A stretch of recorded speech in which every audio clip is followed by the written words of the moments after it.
I've had the opportunity and the privilege to coach leaders at different levels and across different industries. And more than a decade experience has shown that the fundamental challenge that leaders have is winning and retaining commitment of their teams. See, commitment is very fundamental to the success of any team, and the measure of a leader's success is found in the cumulative commitment of a team. But why is commitment fundamentally important? It's because no matter how skilled, energetic, resourceful, or brilliant your teams are, if they can't bring to bear those skills or energy or brilliance in a synergistic way, then everything is to no avail. So commitment is like the binding force, the coordinating train for all the efforts, all the energies, all the resources and skills in a team. It's like the transformative alchemy every leader desires. You see, superior skills without commitment will lead to a disastrous result, while a team with low skill but high commitment can quickly skill up and win. And every leader knows this. And that's why every leader's most important priority is understanding the psychology of commitment. But the question is, why is commitment not a natural? Do you think if people decide to work in a team, that committing to that team is their duty and it should be demanded?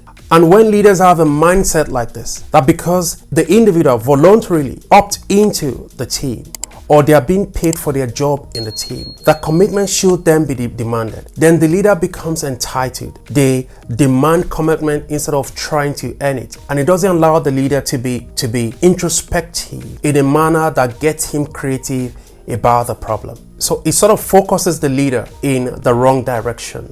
You see, I know we all want commitment to duty and overall goal of the team to just be natural, that individuals are not supposed to be reminded to be committed, unless it's not entirely how the process works.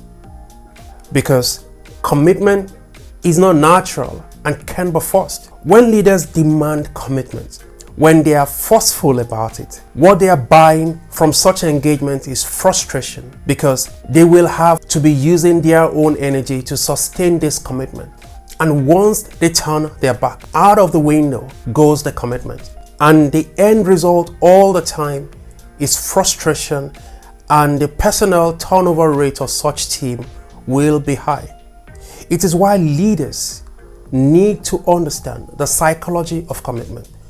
Because leaders who understand the psychology of commitment, they have less frustration, they manage people better, and they are creative in how they generate results.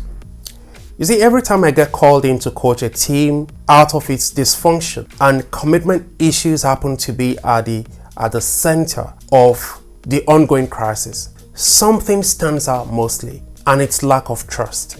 It could be not trust in the leadership or general breakdown of trust in the team, but mostly leadership, because when people don't have trust in their leaders, the chances of distrust amongst themselves is high. Leaders regulate the trust temperature of a team. Leaders are in charge of the culture. So the starting point of the psychology of commitment a leader needs to understand is how to increase the individual and collective trust quotient of the team. But how can you as a leader begin to rebuild the trust culture in your team? How can you start to increase the individual and collective trust quotient of your team? That will be our focus in the next video session.